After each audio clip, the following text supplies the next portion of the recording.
अच्छा भाई, तो पहला टॉपिक है हमारे पास ग्रुप्स इन पीरियोडिक टेबल। ठीक है, तो मैंने आपको बता दिया कि भाई हम अब जो हमारे पास स्टडी है वो इस तरीके से है कि पीरियड हमने पढ़ लिए हैं। अब हमें जो पढ़ना है वो पढ़ना है क्या, ग्रुप्स पढ़ना है। ठीक है ना, तो पहले ग्रुप्स को समझ लेते हैं कि भाई ग्रुप्स होते क्या हैं। वैसे तो अभी मैंने आपको पीरियोडिक टेबल की जो डायग्राम थी उसके अंदर मैंने बताया भी था। तो vertical columns in a periodic table are called groups. सही है, तो हमारे पास जो वर्टिकल कॉलम्स हैं पीरियोडिक टेबल के अंदर वो क्या कहलाते हैं भाई, ग्रुप्स कहलाते हैं। सही है, तो यहाँ पे हमारे पास ये पीरियोडिक टेबल आपको नज़र आ रहा होगा। तो इसके अंदर ये जितने भी हमारे पास वर्टिकल कॉलम्स मौजूद हैं ये सारे के सारे जो है वो क्या हैं हमारे पास, ये सारे के सारे ग्रुप्स हैं। ठीक है ना, तो वेरी गुड आशिर और उमर।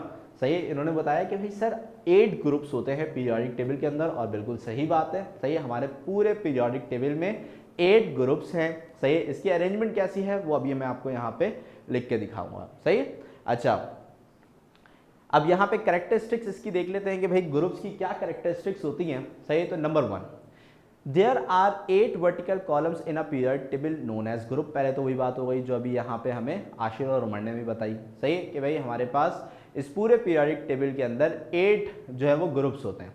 अब देखें हमारे पास जो ग्रुप्स है ना, ग्रुप्स ये 8 तो हैं, सही, लेकिन ग्रुप्स जो हैं ये हमारे पास 2 फैमिलीज के अंदर डिस्ट्रीब्यूट हुए हैं। सही, एक है ए फैमिली और एक है हमारे पास बी फैमिली। तो ए फैमिली के 8 ग्रुप्स हैं, सही है, और बी फैमिली के भी 8 ग्रुप्स हैं। तो इस तरीके से कुल मिला के कितने हो गए, 8 + 8 16 ग्रुप्स। ठीक है, तो यहाँ पे हमारे पास 8 ग्रुप्स जो है वो ए फैमिली के हैं, 8 ग्रुप्स जो हैं वो बी फैमिली के हैं। तो 8 + 8 हमारे पास हो जाता है 16।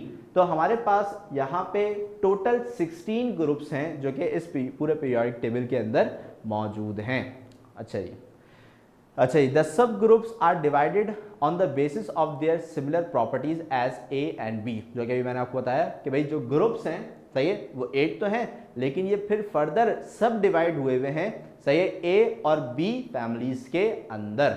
ठीक है, अब यहाँ पे अगर हम इसकी अरेंजमेंट को समझें, सही है, तो हमारे पास यहाँ पे जो आपको पहला ये जो ग्रुप नजर आ रहा है, सही है, ये हमारे पास है 1A। सही है, 1A ग्रुप है ये। ठीक है, अब इसके बाद अगर हम दूसरे पे जाते हैं तो ये कहलाता है हमारे पास 2A। अच्छा, हमेशा याद रखिएगा कि भाई जो हमारे पास ग्रुप है, ग्रुप वो हमेशा रोमन नंबर से लिखे जाते हैं। इस चीज़ को हमेशा ध्यान में रखिएगा। कभी भी आप अपना पेपर दे रहे हो, बोर्ड का पेपर दे रहे हो, हमेशा सही है कि भाई ग्रुप्स को जब भी आप मेंशन करो, आप जो है वो हमेशा उसको रोमन नंबरिंग से मेंशन करोगे। ठीक है भाई, तो ये हो गया हमारे पास 1A, ये 2A।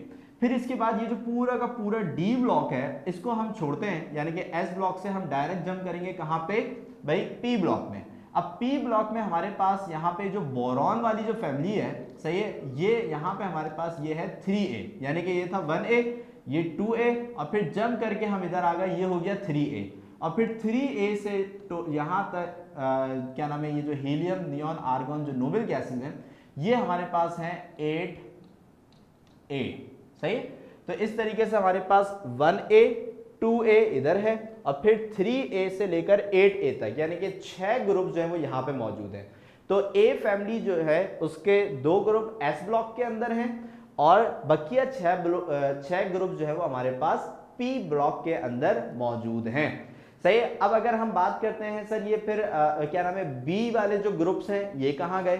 सही, तो भाई B वाले ग्रुप जो हैं ये हमारे पास यहाँ से लेके यहाँ तक, ये जो हमारे पास डी ब्लॉक एलिमेंट है, सही है, यहाँ पे मौजूद है। सही है, तो यहाँ पे हमारे पास जितने भी क्या नाम है 1, सही है, 1B से लेकर 8B तक जितने भी एलिमेंट्स हैं वो सारी के सारे हमारे पास जो है वो इधर मौजूद हैं। सही है, तो हमारे पास ए फैमिली कहाँ कहाँ पे है भाई, एस ब्लॉक के अंदर जो पहला हमारे पास ग्रुप है ये 1A, फिर दूसरा ग्रुप हमारे पास 2A, फिर डी को हम छलांग मार के कहाँ चले जाएंगे भाई, सही है, पी ब्लॉक के अंदर जाएंगे। तो यहाँ पे 3A से लेकर 8A तक ये हमारे पास क्या हो जाएगी भाई। अब अच्छा रेंज शुरू हो गई, जबरदस्त भाई, इतनी जबरदस्त खबर दी है इसने लेक्चर के दरमियान में, इतनी बेहतरीन इंफॉर्मेशन।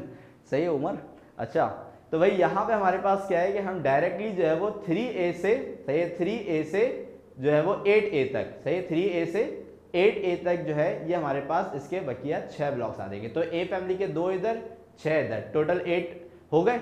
अब अगर हम बी की बात करते हैं, सही है, अगर हम बी की बात करते हैं, बी फैमिली की, तो इसके 1 से लेके 8 तक हमारे पास कहां पे मौजूद है भाई, यहाँ पे डी ब्लॉक के अंदर, यानी कि डी ब्लॉक और एफ ब्लॉक के जितने भी एलिमेंट्स हमारे पास बचे वो सारे के सारे जो है वो बी फैमिली के अंदर क्या करेंगे, लाई करेंगे। क्लियर है बात यहाँ पे, सही। तो ये इसकी अरेंजमेंट होती है। तो इस तरीके से 8 एलिमेंट्स, सही, 8 ग्रुप्स जो है वो ए फैमिली के हो जाएंगे और 8 ग्रुप्स जो है वो बी फैमिली के हो जाएंगे। ठीक है भाई। अच्छा भाई, अब नेक्स्ट प्रॉपर्टी देखते हैं। द एलिमेंट्स ऑफ सब group A R called main और रिप्रेजेंटेटिव एलिमेंट्स। अच्छा, इस चीज को आपने याद रखना है कि भाई हमारे पास जितने भी ग्रुप, सही, जो 8 ग्रुप्स हैं जो कि ए फैमिली से बिलोंग करते हैं, सही, वो सारे के सारे क्या कहलाते हैं भाई, रिप्रेजेंटेटिव एलिमेंट्स कहलाते हैं। सही, क्या कहलाते हैं, रिप्रेजेंटेटिव एलिमेंट्स। ठीक है, यहां पे लिखा हुआ भी है रिप्रेजेंटेटिव एलिमेंट्स। अच्छा, और अगर हम जो है सही बात करें भाई किसकी, भाई ग्रुप बी के जितने भी एलिमेंट्स हैं, सही, वो हमारे पास कहलाते हैं ट्रांजिशन एलिमेंट्स। सही, क्या कहलाते हैं भाई, transition element. Very good Aslam. ठीक है, तो यहाँ पे हमारे पास जो ए वाले जो ग्रुप के जितने भी एलिमेंट्स हैं, सही है, वो सारे के सारे रिप्रेजेंटेटिव एलिमेंट्स कहलाएंगे, और जो हमारे पास बी ग्रुप से रिलेटेड जितने भी एलिमेंट्स हैं वो सारे के सारे हमारे पास ट्रांजिशन एलिमेंट्स कहलाएंगे। सही। अच्छा, फिर इसके बाद last point, the group number indicate the total number of electron in valence shell of the element. ये सबसे मेन पॉइंट है कि भाई जो ग्रुप नंबर है इसका कोई काम तो होगा ना, सही। तो ग्रुप नंबर जो है वो बेसिकली रिप्रेजेंट करता है कि भाई इनके एलिमेंट्स के आखिरी शेल में कितने इलेक्ट्रॉन्स मौजूद हैं। अब जैसे कि अगर मैं आपसे बोलूं कि भाई हमारे पास यहाँ पे ग्रुप 1A है, अब ग्रुप 1A का नंबर 1 है, तो इसके आखिरी शेल में कितने इलेक्ट्रॉन होंगे भाई, 1 इलेक्ट्रॉन होगा। सही है। और अगर ग्रुप 2 है तो इसके आखिरी शेल में कितने इलेक्ट्रॉन होंगे भाई, 2, सही, 2 इलेक्ट्रॉन होंगे। तो इसी तरीके से जो भी नंबर किसी भी एलिमेंट के ग्रुप का होगा उतने ही इलेक्ट्रॉन उसके आखिरी शेल, जिसको हम वैलेंस शेल कहते हैं, वहां पे मौजूद होंगे। क्लियर है बात यहाँ पे, सही। तो यहाँ पे हमारे पास क्या है कि भाई अगर मैं आपको रैंडमली कोई भी एलिमेंट दे देता हूं, सही, कि भाई मुझे बताओ कि कार्बन के आखिरी शेल में कितने इलेक्ट्रॉन है, तो आप फौरन से क्या सोचोगे भाई कि कार्बन का जो हमारे पास ग्रुप नंबर है वो क्या है, तो कार्बन का ग्रुप नंबर है 4A, तो इसका मतलब उसके आखिरी शेल में कितने इलेक्ट्रॉन होंगे, 4 इलेक्ट्रॉन्स होंगे। सही। तो इसी तरीके से आप जो है वो किसी भी एलिमेंट के ग्रुप नंबर को देख के ये बता सकते हो कि उसके आखिरी शेल में कितने इलेक्ट्रॉन्स मौजूद हैं। तो ये जो लास्ट पॉइंट है बड़ी इंपॉर्टेंट पॉइंट है, सही, कि भाई हमारे पास the group number indicate the total number of electron in the valence shell, यानी कि last shell of an element. ठीक है, तो आखिरी शेल में कितने इलेक्ट्रॉन है ये हमें कैसे पता चल सकता है भाई, उसके, सही, उसके ग्रुप नंबर को देख के। क्लियर बात यहाँ पे, ये वाला पॉइंट समझ में आ गया आपके, एनीवन? तो जल्दी से इन पॉइंट्स को एक दफा देख लें, और अगर कोई भी क्वेश्चन है तो जल्दी से पूछ लें। शाबाश।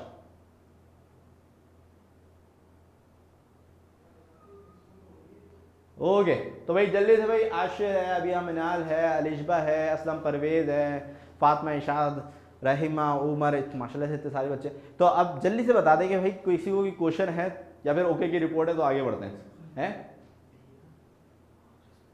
ओके सर, लास्ट वाला बता दें, लास्ट वाला बता दें उमर को ना, ठीक है। ओके, तो भाई लास्ट वाला ये है कि भाई ग्रुप नंबर जो होता है ना किसी भी एलिमेंट का, वो ये रिप्रेजेंट करता है कि उसके आखिरी शेल में कितने इलेक्ट्रॉन्स हैं। सही।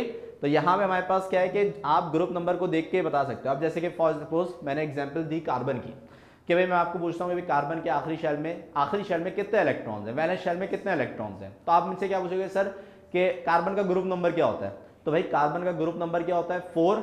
अब जैसे ही आपने ये सुना कि कार्बन का ग्रुप नंबर 4 होता है, आपने बोला कार्बन के आखिरी शेल में 4 इलेक्ट्रॉन होते हैं, खत्म बात। सही है। इसका मतलब क्या हुआ कि भाई group number indicate the number of electron in the valence shell of an element, यानी कि आखिरी शेल में कितने इलेक्ट्रॉन है ये कैसे पता चल सकता है, सही, कि उसके क्या नाम है, उसका ग्रुप नंबर क्या है। तो ग्रुप नंबर जो भी होगा उतने ही क्या नाम है इलेक्ट्रॉन्स जो हैं उसके आखिरी शेल में मौजूद होंगे। सही है। इसका रीज़न ये है, ये भाई प्रॉपर्टी सेम होती है ना, सही है, प्रॉपर्टी सेम होती है। तो यहाँ पे क्या है कि जो हमारे पास ग्रुप के अंदर जितने भी एलिमेंट्स हैं उन सब की यही प्रॉपर्टी होगी कि भाई उनके आखिरी शेल में सेम नंबर ऑफ इलेक्ट्रॉन्स होंगे, ठीक है ना, सेम नंबर ऑफ इलेक्ट्रॉन्स होंगे। क्लियर बात यहाँ पे? ओके सही है। तो अब चलते हैं हम आगे की तरफ। अब हमने करना क्या है कि भाई जो क्या नाम है इंडिविजुअल ग्रुप्स हैं उनको स्टडी करना है कि उनके अंदर कौन कौन से एलिमेंट्स हैं, सही है। अगर उसके अंदर कोई यूनिक प्रॉपर्टी है तो उसको भी हम यहाँ पे डिस्कस करेंगे साथ साथ, ठीक है। तो इसमें जो ए फैमिली है वो काफ़ी इंपॉर्टेंट होती है, सही है। बोर्ड में ज़्यादातर ए फैमिली पूछी जाती है, ठीक है, और बी फैमिली इतनी ज़्यादा नहीं पूछी जाती, इसलिए बी फैमिली को एक ही हेडिंग के अंदर जो है वो बुक के अंदर भी समझाया हुआ है, तो हम भी उसको भी जनरल डिस्कशन करेंगे, ठीक है भाई। लेकिन ए फैमिली आपको जो है वो हर ग्रुप की इंडिविजुअल पता होनी चाहिए, ठीक है भाई। तो पहला हमारा जो टॉपिक है, सही है, वो है ग्रुप ए। ग्रुप ए के एलिमेंट्स को हम बोलते हैं अल्कली मेटल्स, सही है, अल्कली मेटल्स और लिथियम फैमिली।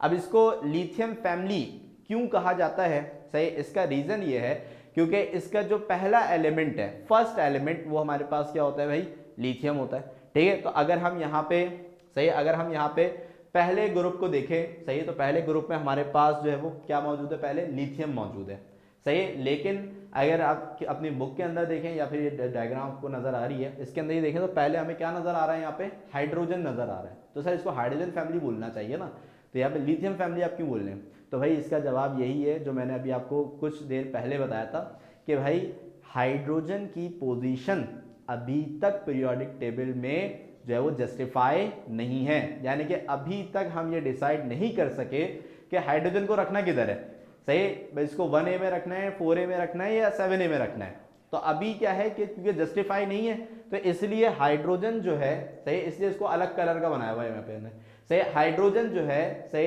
यहाँ पे जो क्या नाम है 1A है, ये इसका मेंबर नहीं माना जाएगा। तो इसी वजह से इसकी काउंटिंग हाइड्रोजन से नहीं बल्कि कहां से शुरू होगी, लिथियम से शुरू होगी, सही है। तो अगर जस्टिफाई हो जाएगा, सही है, कि भाई हाइड्रोजन 1A का एलिमेंट है तो फिर हम इसकी काउंटिंग हाइड्रोजन से शुरू करेंगे, लेकिन अभी जस्टिफाई नहीं है। क्लियर हो गई बात यहाँ पे, सही। तो यहाँ पे हमारे पास क्या है कि भाई ये जो ग्रुप 1A है, सही, जो ग्रुप 1A है इसमें हमारे पास पहला एलिमेंट जो है वो हाइड्रोजन नहीं बल्कि क्या है, लिथियम। तो यहाँ पे लिखा हुआ भी है, this group includes lithium, sodium, potassium, rubidium, caesium, francium, सही है। तो आप जब डाउन द ग्रुप जाते हो तो आपको ये तमाम एलिमेंट्स नजर आएंगे, lithium, sodium, potassium, rubidium, caesium and francium, सही। अच्छा, अभी मैंने आपको क्या बात सिखाई थी कि भाई जो ग्रुप नंबर होता है, सही है, वो किस चीज को इंडिकेट करता है कि भाई आखिरी शेल में कितना इलेक्ट्रॉन है। अभी हम क्या पढ़ रहे हैं, ग्रुप नंबर 1A, तो इसके आखिरी शेल में कितने इलेक्ट्रॉन होने चाहिए भाई, 1 इलेक्ट्रॉन होना चाहिए, वेरी गुड, सही। Their valence shell contain 1 electron, सही है, इनके वैलेंस शेल में कितने इलेक्ट्रॉन होंगे भाई, 1 इलेक्ट्रॉन होंगे, ठीक है भाई।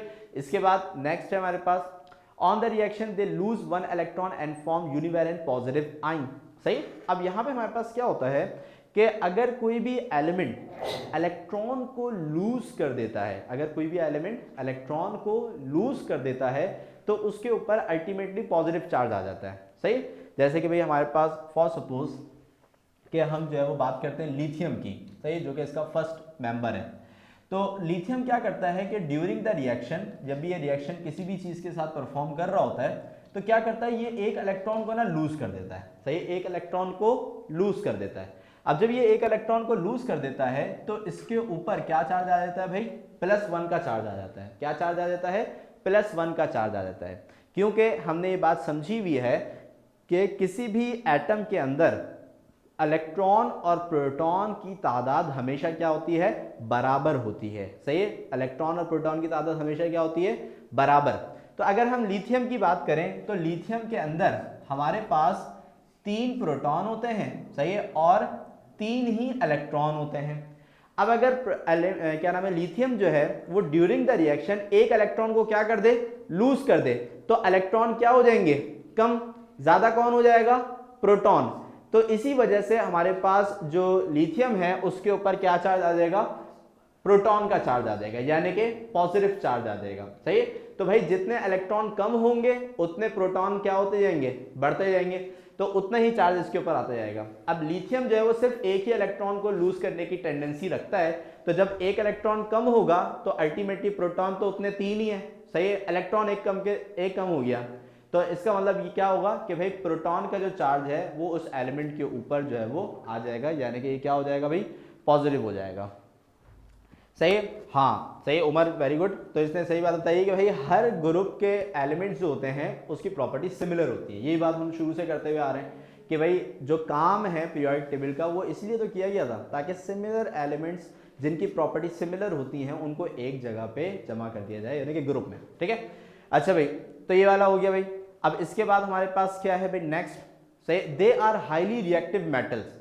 अब लिथियम है, सोडियम है, पोटेशियम है, रुबिडियम है, सीजियम है, ये बहुत ज़्यादा रिएक्टिव मेटल्स होते हैं। इतने ज़्यादा रिएक्टिव मेटल्स होते हैं कि अगर आप जो है वो इन्हें पानी में डाल दो, सही है, पानी में डाल दो, तो ये पानी में ही बर्न होना शुरू हो जाएंगे। सही है? पानी में क्या होना शुरू हो जाएंगे, ये बर्न होना शुरू हो जाएंगे। सही? तो यहाँ पे क्या है कि आप क्या नाम है, अगर किसी भी सोडियम को, सही है, सोडियम को उठा के कहाँ डाल देते हो भाई, पानी में डाल देते हो, सही, तो आप देखोगे उसमें से फ्यूम्स निकलने शुरू हो जाएंगे, जैसे कि वो जल रहा है, बर्न हो रहा है। सही है? अब जैसे जैसे हम नीचे की तरफ मूव करेंगे तो इनकी जो रिएक्टिविटी है वो और ज्यादा बढ़ती है। तो अगर आप सीजियम को उठा के पानी में डाल दोगे धमाका हो जाएगा। सही है? क्योंकि रिएक्टिविटी इतनी ज्यादा होगी, रिएक्शन इतना तेज होगा, जैसे ही पानी में डाला भम धमाका। सही है? क्यों? रिएक्टिविटी क्या हो जाती है, इंक्रीज हो जाती है। सही है? तो यहाँ पे क्या लिखा हुआ है, they are highly reactive metals. सही है? तो इनकी रिएक्टिविटी बहुत ज्यादा होती है। सही है? They have low melting point. सही, इनके मेल्टिंग पॉइंट बहुत लो होते हैं। सही, क्योंकि ये होते तो मेटल्स हैं लेकिन इतने सॉफ्ट मेटल्स होते हैं कि आप सोडियम को एक नाइफ से, सही, नाइफ से भी क्या कर सकते हो, कट कर सकते हो। भाई मेटल का तस्वुर हमारे ध्यान में कैसा है कि भाई आयरन का टुकड़ा है, भाई फॉर सपोज ये आयरन है, कि तो मैं क्या इसे जो है वो छुरी से काट सकता हूँ, नहीं काट सकता ना। क्यों? क्योंकि भाई मेटल तो ऐसे नहीं हो। लेकिन यहाँ पे हमारे पास क्या है कि ये मेटल्स इतने सॉफ्ट होते हैं कि मैं इसको जो है वो नाइफ से भी क्या कर सकता हूँ, कट कर सकता हूँ। सही, तो आप सोडियम का पीस लें, सोडियम का पीस लेके उसको नाइफ से कट करो, कट हो जाएगा। सही, तो यहाँ पे हमारे पास क्या है, तो इसकी मेल्टिंग पॉइंट इतना कम होता है कि क्या नाम है, ये कम टेम्परेचर के ऊपर जो है वो लिक्विड के अंदर कन्वर्ट होना शुरू हो जाते हैं। सही। अच्छा, ये थोड़े से भाई एक्सपेंसिव होते हैं, ऐसे नहीं मिलेंगे ये, ठीक है। सही, तो ये ऐसे नहीं है जैसे आयरन मेटल है वो मिल जाएगा। सही है, थोड़े से एक्सपेंसिव होते हैं तो ये नहीं मिलेंगे भाई, ठीक है। अच्छा, तो भाई यहाँ पे क्या नाम है, ग्रुप 1A के अंदर किसी को भी प्रॉब्लम, एनीवन, सारे पॉइंट्स को एक दफ़ा देख लें और जल्दी से पूछ लें कि अगर कोई क्वेश्चन है तो शाबाश, और अगर समझ में आ गया है तो जल्दी से बता दें ताकि फिर हम नेक्स्ट ग्रुप की तरफ मूव करें। Okay, no question, good Raima, very good. Okay, तो अब मूव करते हैं भाई 2A की तरफ, ठीक है। अब हमारे पास जो एलिमेंट्स हैं, सही, इसमें जो ग्रुप 1A है वो कहलाता है अल्कली मेटल्स और लिथियम फैमिली जैसे हम बोलते हैं, सही। और ग्रुप 2A जो है ये हमारे पास कहलाता है अल्कलाइन अर्थ मेटल्स, सही है, जिसे हम बोलते हैं बेरिलियम फैमिली। अब बेरिलियम फैमिली कहने का जो रीज़न है वो यही होगा कि इसका पहला जो हमारे पास मेंबर है वो बेरिलियम है, सही। तो अगर आप इसकी काउंटिंग शुरू करो ऊपर से तो यहाँ पे हमारे पास ये है beryllium, magnesium, calcium, strontium, barium and radium, सही है। तो इसके अंदर हमारे पास ये तमाम एलिमेंट्स जो हैं वो मौजूद होंगे, ठीक है। अच्छा, फिर इसके बाद अगेन वही पॉइंट कि भाई ये ग्रुप 2 का मेंबर है तो इसके आखिरी शेल में कितने इलेक्ट्रॉन होने चाहिए भाई, 2 इलेक्ट्रॉन्स होने चाहिए, 2 इलेक्ट्रॉन्स होने चाहिए, सही है। तो यहाँ पे यही बात लिखी हुई है, their valence shell contain 2 electron, सही। अब जिस तरीके से ग्रुप 1A के जो एलिमेंट्स हैं उसके आखिरी शेल में 1 इलेक्ट्रॉन था, तो वो ड्यूरिंग द रिएक्शन क्या करते थे, अपने 1 इलेक्ट्रॉन को लूज कर दिया करते थे, जिसकी वजह से उनके ऊपर क्या चार्ज आता था, क्या चार्ज आता था, यूनिवैलेंट पॉजिटिव चार्ज, यानी कि उनके ऊपर +1 का चार्ज आता था। लेकिन यहाँ पे चूंकि इनके पास 2 इलेक्ट्रॉन्स हैं तो ये 2 इलेक्ट्रॉन को लूज करने की एबिलिटी रखते हैं, और जब ये 2 इलेक्ट्रॉन को लूज करेंगे तो इनके ऊपर डाइवैलेंट पॉजिटिव चार्ज आ जाएगा, सही है। जैसे कि फॉर सपोज यहाँ से अगर हम कैल्शियम को लें, सही है, ये मैग्नीशियम के नीचे वाला जो कैल्शियम है इसको अगर हम लें तो कैल्शियम जो है वो ड्यूरिंग द रिएक्शन 2 इलेक्ट्रॉन्स को लूज कर सकता है, जिसकी वजह से इसके ऊपर क्या चार्ज आ जाएगा भाई, सही, +2 का चार्ज आ जाएगा। तो भाई जितने इलेक्ट्रॉन्स भी एलिमेंट लूज करता है, सही, उतना प्लस का चार्ज उसके ऊपर आ जाता है, क्योंकि माइनस कम हो जाते हैं तो अल्टीमेटली पॉजिटिव क्या हो जाएंगे, खुद ब खुद बढ़ जाएंगे, सही। तो on the reaction they loose 2 electrons and form divalent positive ion, ठीक है। वहां पे क्या था, यूनिवैलेंट, क्योंकि वो 1 था। ये क्या हो जाएगा, डाइवैलेंट, क्योंकि ये 2 होते हैं, डाइ मतलब 2 होता है, ठीक है। अच्छा, they have irregular densities melting and boiling point, यानी कि अगर मैं इसमें ग्रुप में ऊपर से नीचे की तरफ आता हूं तो इसमें इनकी densities melting and boiling point के अंदर कोई रेगुलर पैटर्न नहीं है। यानी कि अगर मैं ये नहीं बोल सकता कि भाई ऊपर से नीचे की तरफ इनकी जो मेल्टिंग पॉइंट है वो इंक्रीज होते हैं या डिक्रीज होते हैं, या फिर इनका बॉइलिंग पॉइंट इंक्रीज होता है या डिक्रीज होता है। यहाँ पर रैंडम अरेंजमेंट होती है, सही। किसी का यहाँ पे मेल्टिंग पॉइंट बढ़ जाएगा, किसी का कम हो जाएगा, फिर बढ़ जाएगा, फिर कम हो जाएगा। तो इस तरीके से इनकी डेंसिटीज भी वैरी होती हैं और इसी तरीके से इनके मेल्टिंग एंड बॉइलिंग पॉइंट्स भी वैरी होते हैं, सही। तो इसी वजह से यहाँ पे हमने क्या लिखा हुआ है, they have irregular densities and melting boiling point, सही। तो इनकी जो डेंसिटीज हैं और मेल्टिंग बॉइलिंग पॉइंट है वो क्या होते हैं भाई, इरेगुलर होते हैं। क्लियर हो गई बात यहाँ पे, सही है। तो जल्दी से इनके पॉइंट्स को आप देख लें और इसमें भी कोई क्वेश्चन है तो जल्दी से पूछ लें, शाबाश। ओके, फातिमा आपको समझ में आ गया, असलम परवेज आपको समझ में आ गया, आशिर और अबीहा मनाल, ठीक है। और कौन है भाई, फातिमा, राहिमा, उमर, ओके ओके, सही है, ठीक है, ज़बरदस्त ज़बरदस्त, ठीक है ठीक है। चले भाई, तो अब यहाँ पे हमारे पास जो है ये वाला ग्रुप मुकम्मल हुआ। तो अब ग्रुप 3A के बाद किसकी बारी आएगी भाई, 4A की बारी आएगी।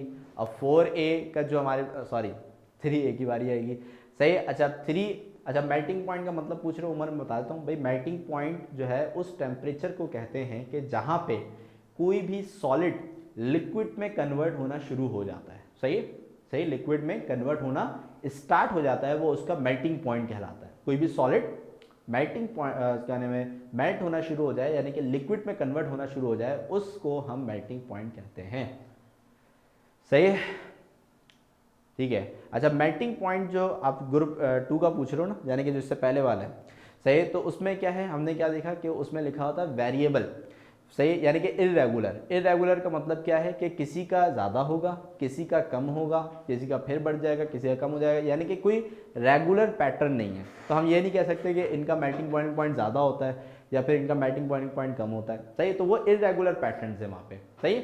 जैसे कि ग्रुप 1 के अंदर तो हमने पढ़ा था कि इनके मेल्टिंग पॉइंट कम होते हैं, लो होते हैं, लेकिन इसमें वेरिएबल होते हैं, इरेगुलर होते हैं, किसी का ज़्यादा होगा, किसी का कम होगा, ठीक है। अच्छा भाई, अब 3A में आते हैं। 3A है हमारे पास बोरॉन फैमिली, सही है, बिकॉज इसका फर्स्ट एलिमेंट हमारे पास कौन सा होता है, बोरॉन होता है।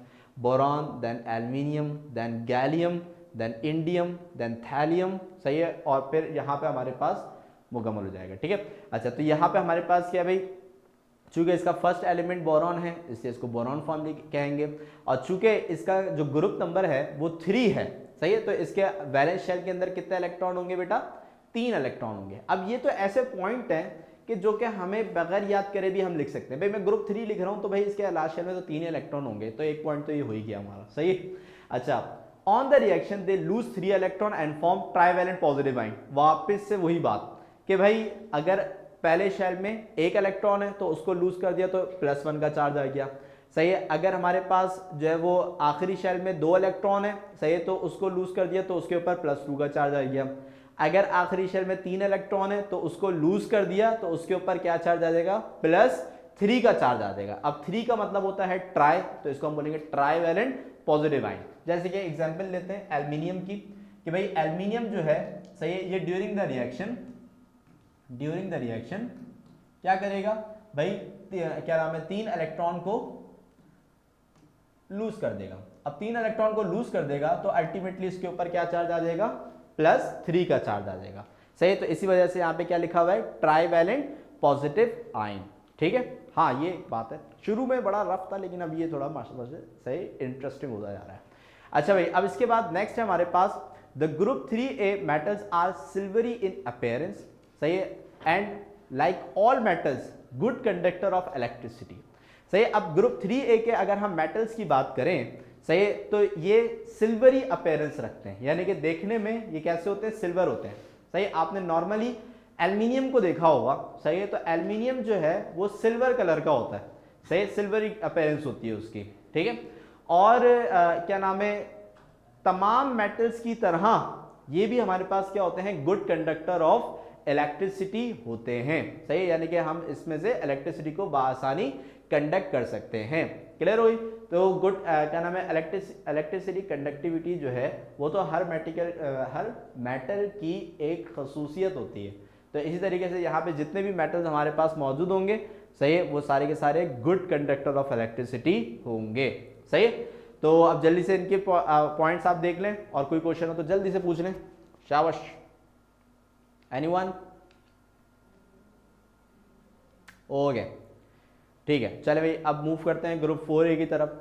Group 4A carbon family. सही है, तो अब यहाँ पे इसका फर्स्ट एलिमेंट क्या हो जाएगा भाई, कार्बन हो जाएगा। देन इसके बाद हमारे पास यहाँ पे देखते हैं भाई, कार्बन है, सिलिकॉन है, जर्मीनियम है, टिन है, लेड है। ठीक है, तो ये तमाम हमारे पास जो एलिमेंट्स हैं ये सारे के सारे ग्रुप 4A से बिलोंग करते हैं। सही, their valence shell contain 4 electrons, क्योंकि भाई ग्रुप 4A में बिलोंग करते हैं तो इनके आखिरी शेल में कितने इलेक्ट्रॉन होंगे भाई, 4 इलेक्ट्रॉन्स होंगे।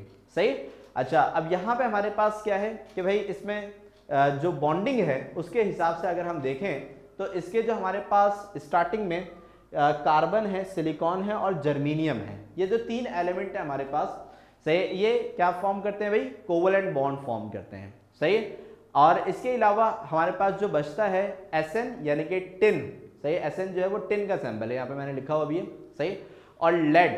सही, इसकी जो हमारे पास क्या नाम है, वैलेंसी है, सही, ये वेरिएबल होती है, यानी कि इसके ऊपर इसके क्या नाम है, जो वैलेंसी है, यानी कि जितने एलिमेंट के साथ ये कंबाइन हो सकता है, ये कभी 2 भी होती है, कभी 4 भी होती है।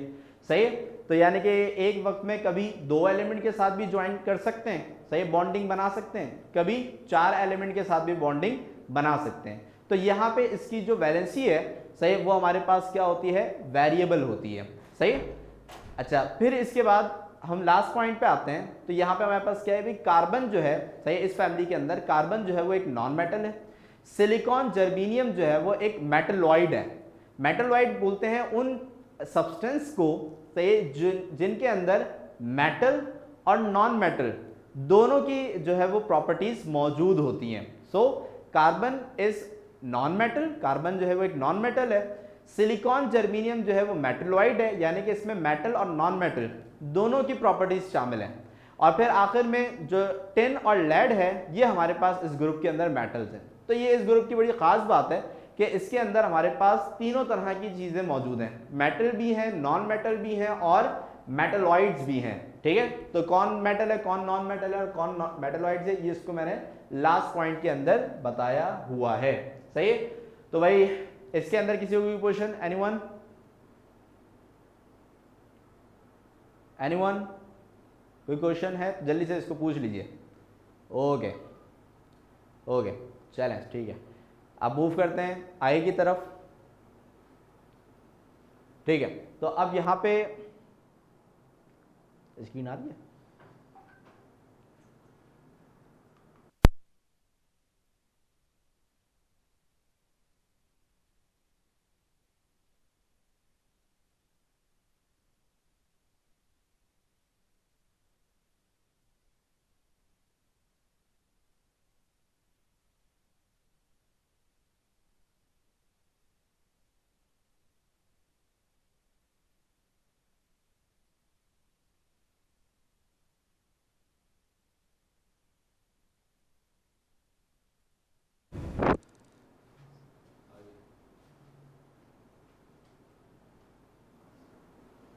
हेलो, हाँ भाई, स्क्रीन आ रही है बच्चों, स्क्रीन आ रही है? ओके, वॉइस भी आ रही है क्लियर? ठीक है, ठीक है, चलें। तो भाई अब यहाँ पे हमारे पास जो ग्रुप 5A है, that is nitrogen family. Okay, तो इसमें हमारे पास first element is nitrogen, then phosphorus, then arsenic, then antimony Sb, और लास्ट में हमारे पास होता है इधर बिस्मुथ। ठीक है, जिसको हम Bi सिंबल से रिप्रेजेंट करते हैं। ठीक है, अच्छा, अब चूंकि हमारे पास ये ग्रुप 5A है तो लास्ट शेल के अंदर कितने इलेक्ट्रॉन्स आ जाएंगे भाई, 5 इलेक्ट्रॉन्स आ जाएंगे, सही है। अच्छा, they show large variation in their properties as we go down the group. जैसे कि मैंने आपसे बात की थी इसके हवाले से, ग्रुप 2 के हवाले से, कि इनकी जो प्रॉपर्टीज होती हैं जैसे कि मेल्टिंग पॉइंट है, बॉइलिंग पॉइंट है, डेंसिटीज हैं, सही। तो इसमें क्या होती है, वेरिएशन होती है, बहुत ज़्यादा तब्दीलियाँ होती हैं, सही। इसकी वजह से हम ये नहीं कह सकते कि भाई इनका मेल्टिंग पॉइंट बहुत ज़्यादा होता है या मेल्टिंग पॉइंट बहुत कम होता है। इसी तरीके से हमारे पास यहाँ पे जो ग्रुप 5A है, सही, ये जो हमारे पास ग्रुप 5A है, nitrogen family, nitrogen, phosphorus, arsenic, antimony, bismuth, सही। तो हम इसमें जब नीचे डाउन द ग्रुप जाते हैं तो हमारे पास जो प्रॉपर्टीज हैं, सही, उसके अंदर काफ़ी वेरिएशन आती है, यानी कि तब्दीलियाँ आती हैं, सही। तो यहाँ पे हमारे पास क्या है कि विद इन अ ग्रुप इनकी जो प्रॉपर्टीज हैं उसके अंदर क्या है, काफ़ी वेरिएशन है, तब्दीलियाँ इसमें ऑब्जर्व की जाती हैं, सही। Except nitrogen all exist in allotropic form, सही। अच्छा, किसी को पता है कि भाई एलोट्रोपिक फॉर्म का मतलब क्या होता है? एलोट्रोपिक फॉर्म का मतलब क्या होता है भाई? एनीवन किसी को पता है एलोट्रोपिक फॉर्म का मतलब क्या होता है? नहीं, चलिए मैं बताता हूँ आपको।